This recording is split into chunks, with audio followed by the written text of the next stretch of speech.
Good morning. आज मैं आप सभी क्लास 8 के छात्रों को फिर से एक्सरसाइज पढ़ाने वाला हूँ। रिप्रोडक्शन, जो कि पिछली वीडियो में भी आप लोग पढ़े हैं इसके बारे में, और पिछली वीडियो में मैंने आपको एसेक्सुअल रिप्रोडक्शन तक पढ़ा दिया था। आज का जो मेरा पहला क्वेश्चन है वो है कि what do you mean by binary fission. What do you mean by binary fission. मतलब आज हम लोग चर्चा करने वाले हैं सबसे पहले कि बाइनरी फिजन क्या होता है, उसके बारे में आज हम लोग यहाँ से चर्चा करने वाले हैं। तो आप लोग मेरे साथ बने रहें, मैं आपको समझाते भी चलूँगा, लिखवाते भी चलूँगा। तो सबसे पहले आप लोग कॉपी निकाल लें, लिखें कि binary fission is a type of asexual mode of reproduction in which a unicellular organism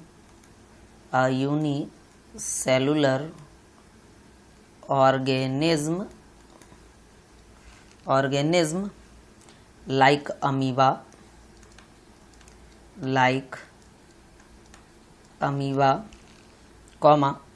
divides itself into two equal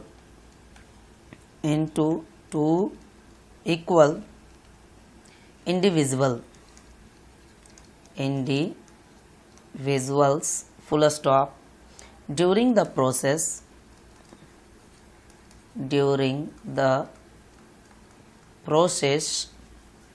of binary fission,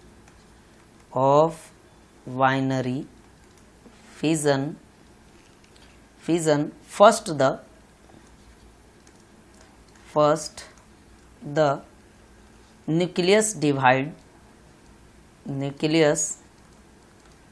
divides, forming two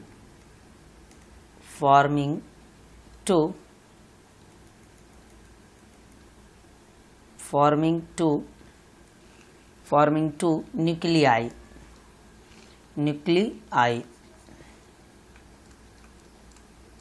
Full stop. Finally two daughter amoeba, यहाँ पे थोड़ा सा और लिख लेंगे हम लोग. This is followed by the division of the cytoplasm,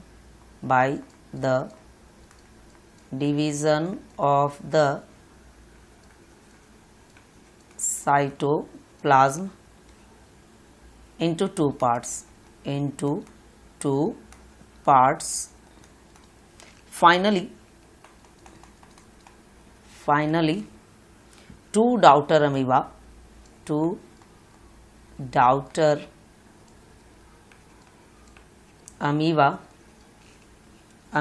are formed.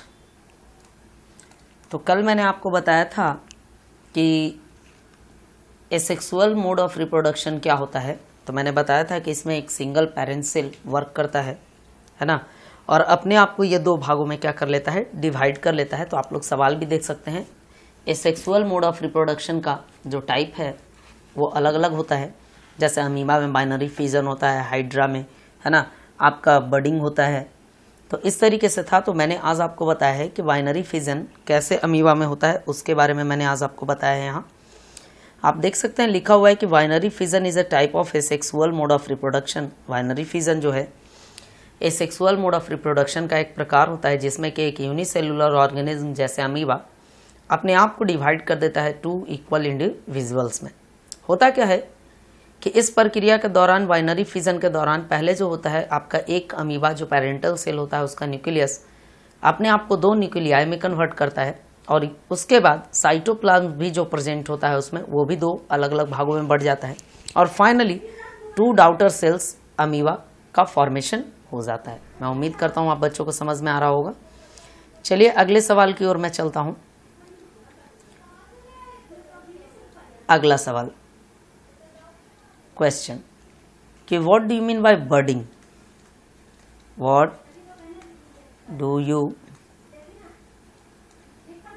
Mean by budding, या फिर हम कह सकते हैं कि बडिंग इन हाइड्रिला, उसके बारे में भी हम लोग यहाँ पे स्टडी कर लेंगे। तो चलिए आंसर पे चलते हैं हम लोग। आप लोगों को स्क्रीन पे आपको दिखाई दे रहा होगा।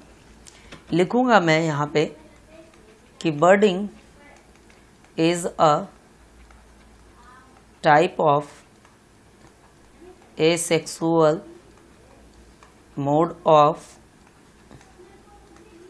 Reproduction, full stop.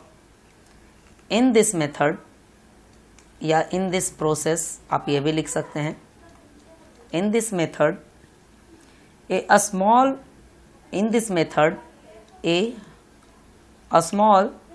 bulb like projection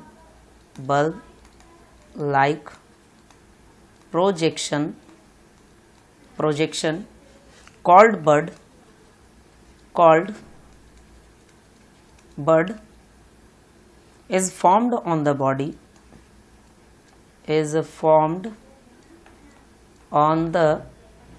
body of the animal, full stop. Paragraph change करके लिखेंगे कि hydra produces bye budding. Hydra जो होता है वो प्रोड्यूस करता है कौन से प्रोसेस के द्वारा? बडिंग के द्वारा। यहाँ लिखेंगे कि in hydra small words are formed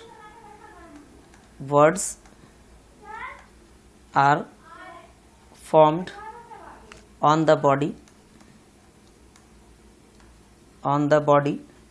full stop। The nucleus of the parent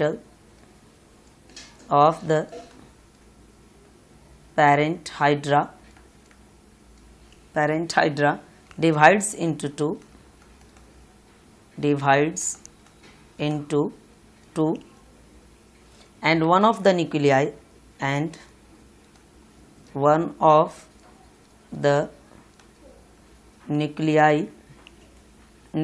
moves into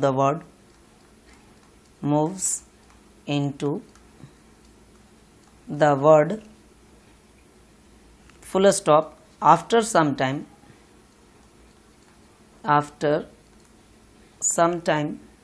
when the word is grown,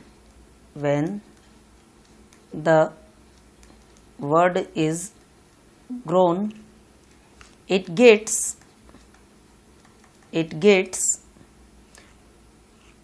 detached from the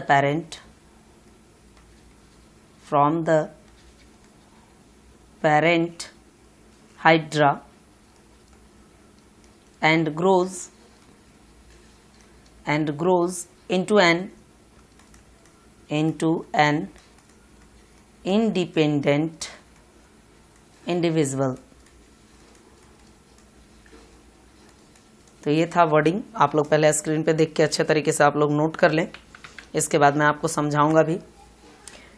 wording एक ऐसा एसेक्सुअल मोड ऑफ रिप्रोडक्शन होता है जिसमें कि एक बल्ब लाइक प्रोजेक्शन, जिसको word कहा जाता है, ये ऑर्गेनिज्म के बॉडी के ऊपर फॉर्म्ड हो जाता है। जैसे हाइड्रा जो होता है प्रोड्यूस करता है अपने आप को बडिंग प्रोसेस के द्वारा।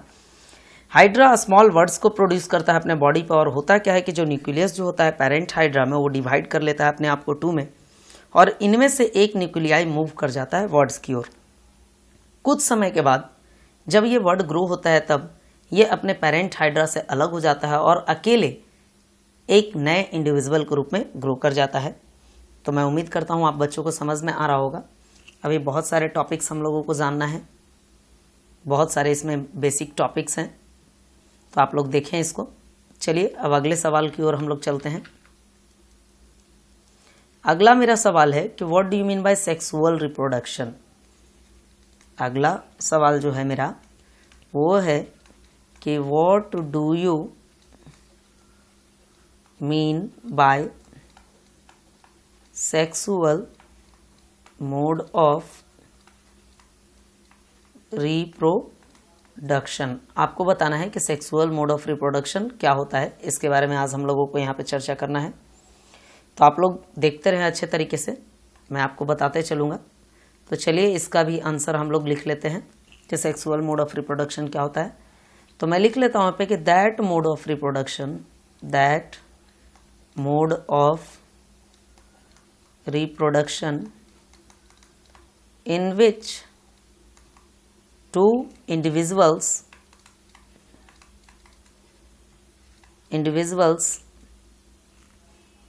ब्रैकेट में लिख लीजिए, the male and the female are involved in the production of a new individual of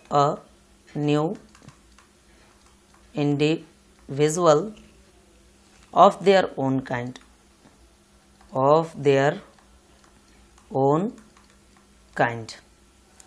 तो ये था मेरा सवाल कि क्या होता है सेक्सुअल मोड ऑफ रिप्रोडक्शन। तो आप देख सकते हैं कि दैट मोड ऑफ रिप्रोडक्शन एक ऐसा मोड रिप्रोडक्शन का जिसमें कि दो इंडिविजुअल, जिसको मेल और फीमेल कहा जाता है, वो इन्वॉल्व होते हैं और यहाँ से एक नए इंडिविजुअल का प्रोडक्शन होता है।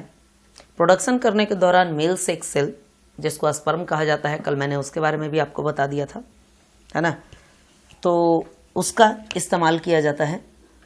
और साथ में फीमेल सेक्स सेल, जिसको ओव्यूम कहा जाता है, उसका इस्तेमाल किया जाता है और दोनों आपस में मिलके फर्टिलाइजेशन प्रोसेस को करता है। और यही फर्टिलाइजेशन प्रोसेस के द्वारा एक सिंगल सेल का फॉर्मेशन होता है। उस सिंगल सेल को हम लोग कहते हैं जाइगोट।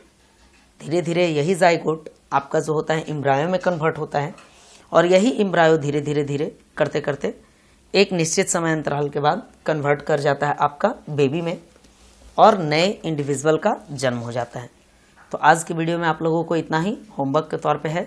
आप लोग इसको फेयर कॉपी में कर लेंगे, complete it in fair copy, complete it in fair copy. साथ में आप इसको याद भी करेंगे, जब भी एग्ज़ाम होगा तो आपको इन सभी चीज़ों की ज़रूरत पड़ेगी। और आज के वीडियो में आप लोगों के लिए इतना ही। अगले वीडियो में जब हम लोग मिलेंगे तो और भी विशेष चीज़ों के बारे में बात करेंगे। तब तक के लिए मैं सूरज प्रकाश सूरज आप लोगों से विदा लेता हूँ। धन्यवाद।